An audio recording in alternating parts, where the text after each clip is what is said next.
c'est pas fait avec intelligence si c'est pas fait avec respect ak warma bu ñu war a am ci ñoom loi bi interprétation bi ñoom la visé de. waaw maanaam xam nga waxul ne ñoom la visé mais bon si ils ont suffisamment senti que boo buggee wax ni nga xam ne noonu lañ jëloon ay matuwaay pour rétablir l'ordre public ak la sécurité et la sûreté de l'État loolu nga bëgg a dingat bu amoon tey manifestation boo xam ne bii Sonko Diomaye ku mu mënti doon ah ne dafay dem palais de la République pour génn président dinañ ko boom lu leer parce que c'est comme ça c'est-à-dire il faut pas am na affaire yoo xam ne yi ay démocratie ak expression individuelle àggul si jël lu toll ni état nga nërmeel ay banqaasam man bu ma déggee kenn di attaquer tey même Ousmane Sonko Diomaye wala qui que soit parce que doomu aadama dafa war a am worma si moroomu doomu aadama rawatina nag si ay njiit Ousmane Sonko ku mu neex ku mu naqari mooy premier ministre du Sénégal ku mu neex ku mu naqari mooy chef du gouvernement naka noonu président Diomaye ñun suñu sax bu ngi leen di ñaanal Sénégal foog nga ñaanal yàlla may leen xel bu rafet xel bu set ba ñu mën a jëme Sénégal fii gën ci Sénégalais yi donc dañ leen war a am si ñoom respect ak warma bii suñu kilifa diine yi am si ñoom en tant que citoyen dañ ko war a am si ñoom donc il faut qu'on fasse attention avec ces choses-là si des forces de défense de la sécurité nationale commencent nañ dànkaafu c'est des choses yoo xam ne il faut pas aller vers ces choses-là ñooñu da daan am ay jafe-jafe yoo xam ne sax parce que dañu nekk ci fu sensible foo xam ne fi tamit wax dëgg kenn ku nekk daf leen amee njukkal boo leen di delloo njukkal foog nga am noo leen ko delloo ku ci def sax naka sa dul noonu am na noo koy jëlee ci loolu tey bàyyi ko ak warmaam bàyyi ko ak kiiwam donc je voulais juste dire il faut faire très attention avec ponk boobu beneen bi nga xam ne nag moom mooy laaj bi jëm ci affaire organisation APR je dirais tout simplement tant mieux parce que man APR laa bokkoon yàgg fa bokkoon. non bokkoon waaw c'est clair hein. bokkutoo fa léegi. non honnêtement non bokkutuma fa pour peut-être bon moi je ne peux pas venir ici parler du Sénégal di wax sama parcours personnel. Moi je pense que man defal naa APR parce que c'est une conviction aw ma kenn faluma aw ma ndoomu tànk je n'ai jamais reçu un franc indu de qui que ce soit mais c'était ma conviction bi ma toll woon war xool Sénégal lii moo fi am ak lii jàppoon naa ne Macky Sall quand même si li fi tane la comme ni ñu ko doon waxee bu fi gënul it moo fi tane sama loolu la alors bokk naa APR ñëw naa ci plateau bi dem plusieurs plateaux yoo xam ne défendre APR mais toujours nag mënuma du ma amul dara lu ma jaral sama àdduna mën naa feex li ma gëm daal laay wax lu ma yaakaar ne peut-être ci xam-xam lii moo rafet ma wax ko lu ma yaakaar ne ci dëgg tamit lii la ma wax ko donc j'ai fait moi ce que je dois faire peut-être pour l'APR en contrepartie j'ai juste eu quelqu'un comme moi des problèmes yoo xam ne quand on y a eu peut-être quelques problèmes internes yoo xam ne bi ñu koy réformer je me suis senti vraiment exclu de ces réformes et injustement bon dérangé wu ma sax parce que dafa fekkoon ma sabab loolu sama bopp parce que mbir boo si nekkee aussi di si tëñëx benn moment boo xawee jotaat sa bopp comme APR fi mu jaar foog nga seetaat sa bopp li ñu wax nit ñi naan dañu trahir du trahir nit day xoolaat boppam da ngay nekk yegg saa yi nekk si benn baraxtal boo xam ne bii da nga koy topp rek saa yoo xëyee suba rek tekku si rek wàcciwaat ba suuf mais bu la yàlla may nag ñu ne dañuy taxaw tey parce que suba amul périer amul para foog nga xool booy périer nooy périer waat loolu déjà daf ma dal et après moi je suis quelqu'un comme ne c'est comme si j'étais exclu il y avait un groupe des cadres de l'APR dama xëy rek ñoom xaw ma ban interprétation lañ def ba génn si parce que peut-être à ce moment moi je suis Abdoulaye Diouf Sarr c'est mon ami on a fait nos études ensemble en France et c'est mon ami c'est mon frère alors day am benn proximité boo xam ne da nga koy am ak moom peut-être un moment quand il a un peu peut-être quitté autant la direction des cadres xam naa dañu jàpp ne bon xaritam bii moom fu mu nekk fa lay nekk en tout cas noonu lañu ma génne donc noonu laa si génne mais jàpp naa ne tam bu ñu ma génnul woon sax waroon naa mun génnal sax sama bopp parce que à un moment aussi mbir aussi danga boo koy xayma parce que lii dal APR rek peut-être fii mu toll nii moom moo dal Pastef dafay arrivé kenn ku nekk rek yaay xam nan ngay toje sa boppu janax comme ni ñu ko waxee en politique da ngay nekk dans une phase boo nekkee dans une phase de conquête de pouvoir dafa am noo xam ne nii noonu nga mën a jëlee pouvoir bi APR jamono bi mu nekkoon dans une phase de conquête de pouvoir Macky Sall daf ko jëlee si noo xam ne nii noonu rek la ko mënoon jëlee am na ñeneen ñu ko gënoon peut-être mieux placé entre guillemets am na neneen nu ñu xalaatoon ne noonu lañ ko mën jëlee jël yoon boobu du ñu dem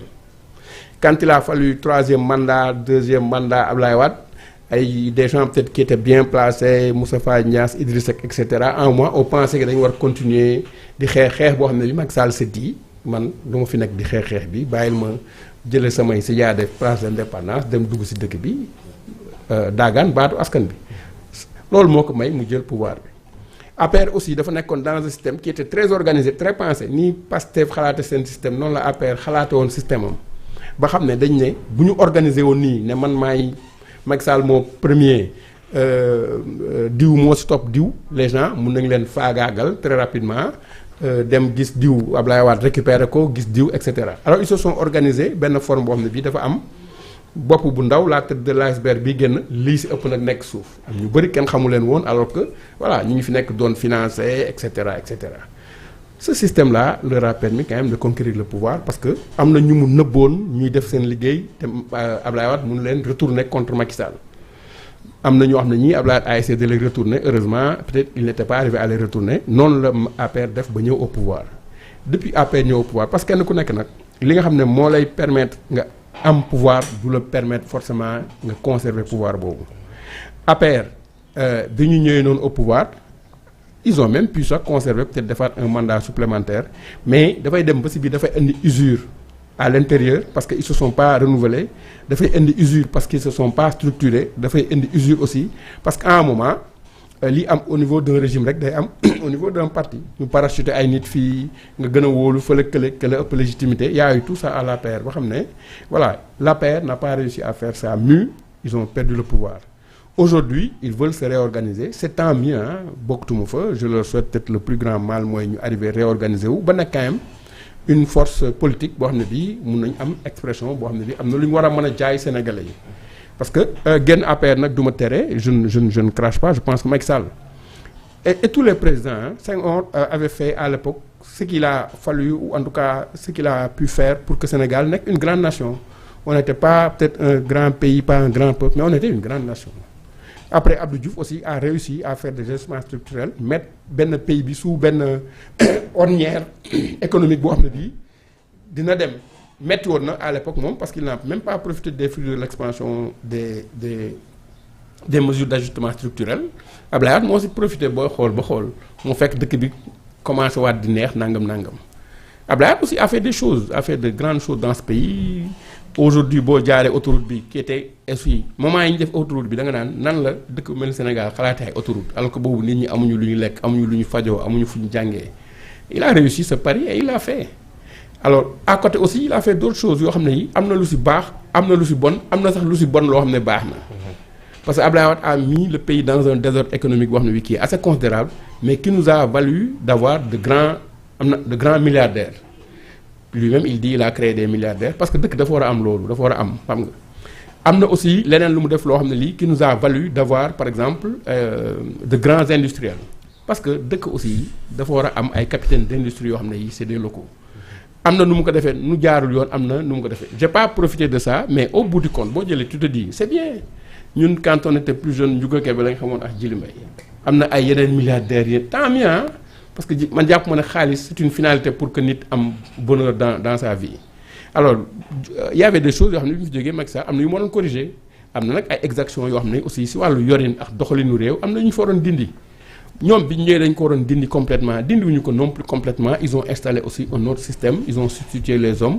am yu ñu doon def yoo xam ne dañ ko gën a yokk am yu ñu doon def yoo xam ne effectivement changé nañ ko et cetera au finish Macky Sall a fait de grandes réalisations def na si dëkk bi loo xam ne lii moom man gëm naa ne dans les 20 prochaines années dañu toog di waxtaanaat si li fi Macky Sall def am na à côté beneen yàqu-yàqu boo xam ne bi parce que dans le cadre de la gestion des fonds publics am na lu si tey xel li si gën a tey xel sax c'est ils auraient dû donner un respect à la perception que le peuple a de la façon dont le peuple a été gouverné ñàkk jox respect loolu moo leen taxoon ils se sont pas suffisamment expliqués bàyyi ba dem nit ñi am seen sagoy bopp yu ñu demee aujourd'hui quand les gens veulent ne ñii ay sàcc da ngeen bëgg a jàpp man dégguma sax kenn ku ñu fi jàpp maanaam peut-être c'est un point boo xam ne bii dinañ si ñëw si ñan lañ jàpp ak ñan lañ war a jàpp mais parmi les gens qui ont eu la gestion par exemple des fonds publics kenn jàpp si presque kenn loolaa bëgg wax quoi en tout cas kenn jàpp si nit dans sa gestion alors que mbir mi ni ñu koy waxee càcc gi ak yëpp toll na doy boo xam ne heure bi waroon na fekk ñu jàpp 1000 ñu delloo ay milliards sax mais on te dit tout ça les gens circulent librement ñu ngi dem ñu ngi ñëw kenn defu leen dara parce que comme li may wax rek loolu yow noo ko gisee non dama bëgg wax ne non gisee ma ko nee naa dama bëgg wax ne audit moom du tey la fi am audit bu jàpp nit parce que audit yi des fois boo ko nekkee dans une structure yow nga nekk commandité audit wala nga jot un rapport d'audit dina am yoo xam ne si yi la concerne dans ton service nga war si répondre parfois boo si répondre les gens vont comprendre que dafa am njuumte rek la. parce que kii audité day ñëw rek ne la par exemple li ñu ne dañ la jox marchandise ngay jaay yow sa benn grand bu nekk fa lay jox la ay produits ne la portable yi 100 000 lay jar mun ko jaayee 20 000 portable yi et cetera kii di audité ñëw ne la portable yi yan tarif la woon nga ne ko tarif yi bii 100 000 bii 200 000 bii mu calculer ne jox nañ la nangam portable war nga yor sa kees nangam fekk yow bii jaayoo ko loolu dañ ko waxaale wàññi ko dañ ko yooyu yëpp day génn si ay affaire audit yoo xam ne dañ koy jooyanti après nga xam ne affaire bi garaaw mu am yeneen yoo xam ne da nga koy jooyanti nga xam ne affaire bi garaaw na am na ay mesures yoo xam ne suivre nañ ko kooku dañ ko fi jëlee te am audit boo xam ne bii am na ay koo xam ne da ngay xëy suba rek dégg ne jëli nañ ko fi mu nekkoon. parce que dañ ko audité xool xam ne am na ay